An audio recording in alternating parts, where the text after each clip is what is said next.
हे जले एवरी जोतिया हे जले पर साल उलटले बड़स हे जले जोतिया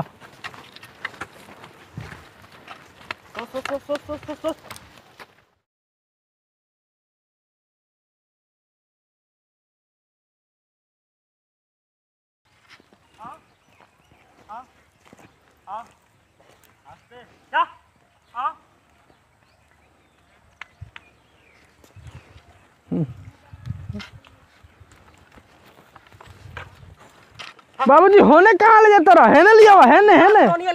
हेने रुका है कहाँ जो तो तारा लोग खेतिया ए जका मुंह संभार के बोल। पहले तू डरा रे डर तू ले बड़ा तेरा बुझाते खेते तू कहाँ और पर साल के कितना उलटले रहा? पर साल के कहाँ उलटले रही के का खेती तार हो? हां ई हमारा हे तो डरार हे दे तू हे दे डरार बा ए बाबू डरार हेजा बटे तू देखो गोथरी मत हे कौन हटियो पकड़ डरार ए बाबू डरार हेजा बटे तू उलट तर ले सो उलट बका हर साल तू उलट डरार हेजा गड़ाई बटे डरार होई हटे आगे साल के तो उलटले बड़ा आगे साल के उलटले बड़ा पान लो हे जे गाड़ के गइल आगे साल के फेंक ले बड़े हां देख सीमवा देख लो लोका सीमा हे जे पिलर गाड़ रहा है पिलर ना गाड़ रहा पिलर गाड़ रहा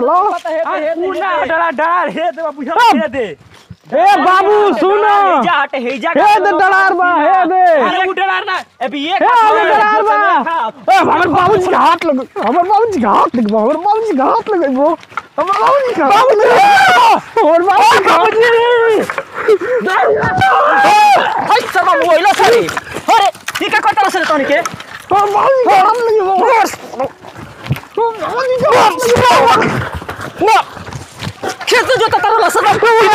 क्या करो तो हां और बहुत घाट लगे वो खेत जो तो खाली खाली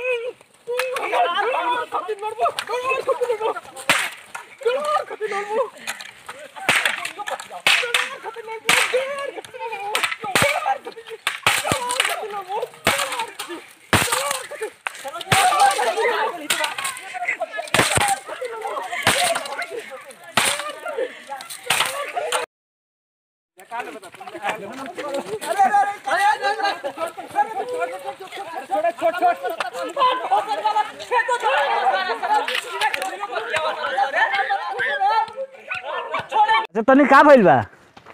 अरे ये सरवा खेतियो जोता तरह सो ना सिरे जोरियो अरे मार कर बस तो हो रे अरे खबर दियो तू अरे आदमी तो बिठोर का फरिया जैसा बता नहीं खेत जोतले बस लेके हां मार कर मार लहु बरस पसे मॉडल कर हम एकदम मार कर हो गइल बा आदमी बिठोर का फरिया तो बिटरइबे करी मंडल हम केस कर मंडल बोलावी गेल अरे यार भाई मंडल मतलब आदमी बिठोर का फरिया ना सतन अभी जते मुझे नहीं रखलो एक साल छोड़ नहीं ले बड़ा अरे मार कर दू लाटा एकदम एक नल बना देल बस गाड़ी का लिख रहल हो बेटा का पंचायत देखो गाड़ी के लिख रहल है देखो खत्म हो गया गाड़ी के लिखिया झगड़ा मत कर झगड़ा मत करियो सार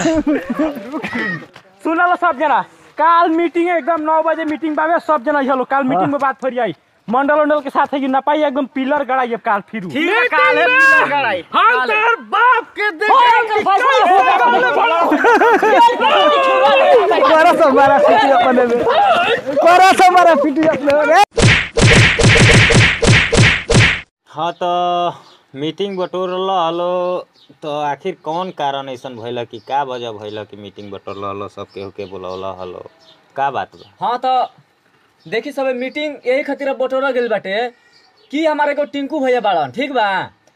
आई यहाँ लोग के पेशा बाटे हर एक साल एक हाथ दू हाथ बढ़ा के जोतत हाथना एकदम लेके चल एकदम भाई हमारा ओरवानी के जरी आ यही खातिर कल जोतत रहो तो हमार लड़का गौए आ माना करुए तब दोनों बापे पुता मिल के आतना मरले बड़ा के हाथ टूट गई बा हाँ आँख फूटल से तनी मनी बच गई बाटे उ तो एगो रहुए तो गौए तो हमरा खबर दिए तो हम गौए तो बचा दी तो दोनों गोड़ा छोड़े ना रहता हमारे लड़का के मुआ दिल रहता से एकदम तो आई एगो लड़का ही अपन रखले बड़न जनमारा बा हाँ का जना का खिया के रखले बड़े भैंसा ऐसा पोस के रखले बड़ा तो केहू के जाने ले ली कहियो ऐसा ना मर्द का कह दिल बड़े लोग कि हम अब का कही तो यही पर मतलब कि तुम लोग का फैसला उचित करे के बाटे खेतो जोता तो लो जबरदस्तियों बतिया होता लो। हाँ ये बात सही है बात तो सही है पर उतना सही नहीं है तू ही बताओ माराइल तो तनी कम बाटे पर डरार उहल उलटले रहल बस हमनी के अपन खाली मेढ़ी पे थी कैले बनी मेढ़ी बाटे हो दू हाथ भीतर गइल बाटे पर साल हम देखनी लेकिन चुपचाप रहनी उतना बोल चुप दू आदमी जब बात करेला तो बीच में लड़कन के ना बोला जाला बुझाई ओहो साल हम चेतावनी देले रही लेकिन इ ना माला ये अपन लड़का के एथी पर इ मर्द हमेशा लाठी और लौर लेके एकदम पहुंचल ही रहेला माने हमनी के कमजोर बन जा ओइसे ता लोग मतलब एथी कमजोर समझ लेले बड़ा लोग हैं ओइसे जोत ले बोला ता हम तहार लइकवा का आरती देखावत रहुए हमार लइकवा के हमार लड़का तो झगड़ा ना करेला हम खाली जानत रह खाली हम माना करी कि चाचा देखो ई गलत होगा तबे ओही पर दोनों बाप बेटा एकदम हमरा के लगोलो मारे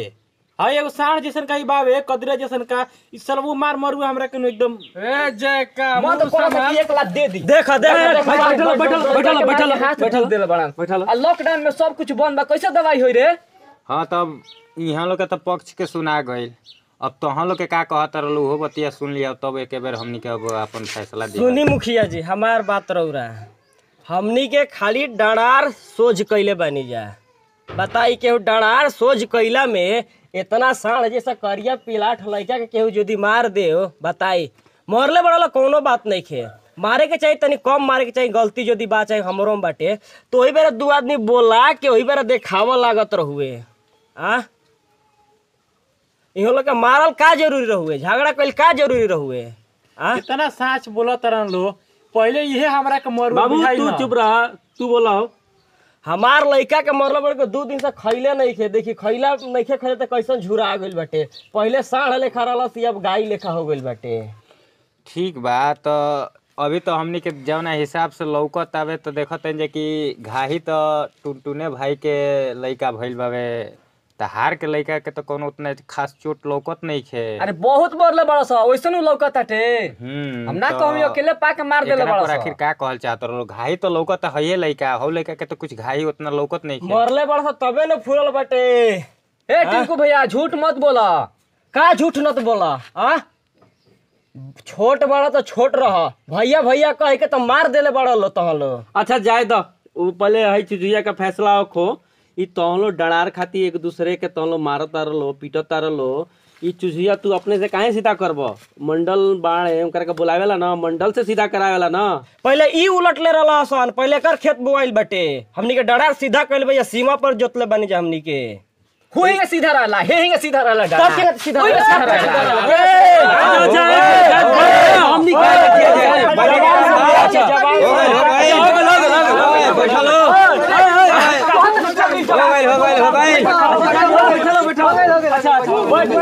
बैठा मतलब नहीं तो हे तेरे लड़ाई कर बोलो मीटिंग बटोर के हमने के जो बेइज्जत करते रहो देखे तने के तरीका देखनी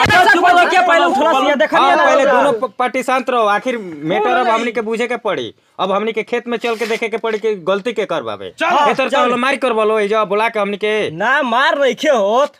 हां तो देखी सब उहे ठीक रही के तरी जोतले बड़ से घोपिया के आ चल के खेत में फैसला हो जा और वो सब देखी लो के तरी जोतले बड़ा सन सच बात पे हम लोग के आंच लगाता तो ठीक बा के सच बा के झूठ बा खेत में पंच साहब चलस अच्छा ठीक बा चुप रह भाई चुप रह चले के तब खेतवा देख लल जा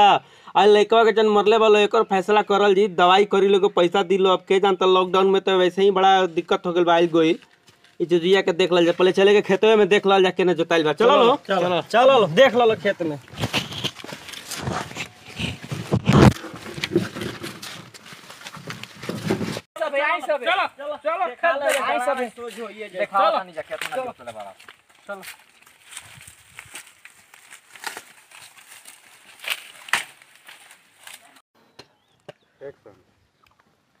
देखिए मुखिया जी लो डरार हे बा आ हे जोतले बड़ा सन आई सीधा देख लू हेंगा घोपिया के जोतले बड़ा सन खोदो तक हई देखावा तारा हई देखावा ना हई देखा तनी हां हई डरार हई ना हटे हां हई हटे तब कौन ये हटे भाई लोग भैया चुप भाई लोग चुप रहो भैया का चुप रहो भाई साहब जोता होता हम देखत नहीं एकदम ढुक जाता रहलो हाथा लइका में घरे ना रहल से तोई से कुछ ना कहत रहनी अब घरे आइल बेटा तोल के बाप बेटा के दोनों जना लोग के सिखा देबे के बेरी सिखा देबे कुछ ना जबान सवाल अच्छा हो गए रुको पटक के मार बुझला शांति रहो एही तरी सरवा गोठ थरी बतिया शांति सरवा के करा ना कहतानी के हेजे से हुजल आ जोताइल बाटे खेत हम आ ई बाड़न तो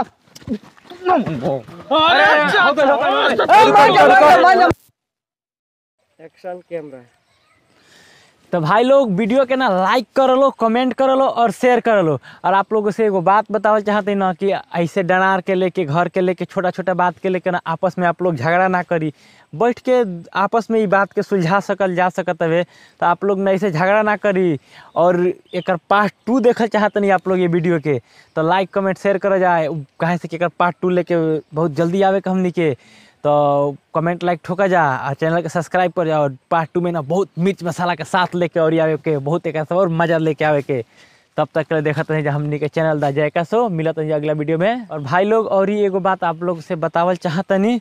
कि मोदी जी जौन काल कहलन लाइव आके, वो बात पे आप लोग अमल करी। और लॉकडाउन और ये बढ़ावल गया है 20 दिन खातिर, तो एकरा से आप लोग घबराई ना और आराम से घर में ही रही, थोड़ा सोशल डिस्टेंस बना के रही और मुंह में मास्क वास्क लगा के रही, तो साफ सफाई रखी। और अपने फायदा खातिर न कल जा सकता है कि ताकि कोरोना वायरस जो महामारी चलल बा एक से हमनी के बची जा और दूसरों को भी बचाई जा। हमनी के तो यही मकसद बना। तो आप लोग भी थोड़ा सोशल डिस्टेंस बना के रखी और दूसरों को भी संदेश पहुँचाए कि थोड़ा बढ़िया से आराम से सिंगल रहे के जहाँ तक कोशिश कर लो। तब तक के मिलत नहीं जा देखत रही हमनी के चैनल दा जाएगा। सब कुछ बंद बा कैसे दवाई होई रे एकरा से तो उठिए ना गइल है, कैसे मार दी हुए रे। के तरह उठत रहले बेटा में। अरे मेरे को उठ जात रहले वीडियो में होई। पहला नइखे खरे त कैसन झुरा गइल बाटे, पहले साढ़ लेखा रहल सी, अब गाय लेखा हो गइल बाटे।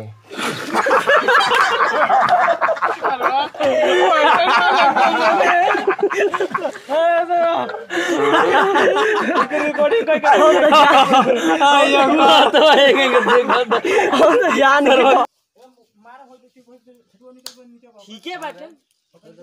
जौन होई फैसला भगवान के ऊपर देखल जाए। चेक सर्वाइव कैरेक्टर में बन हंसले काहे रे।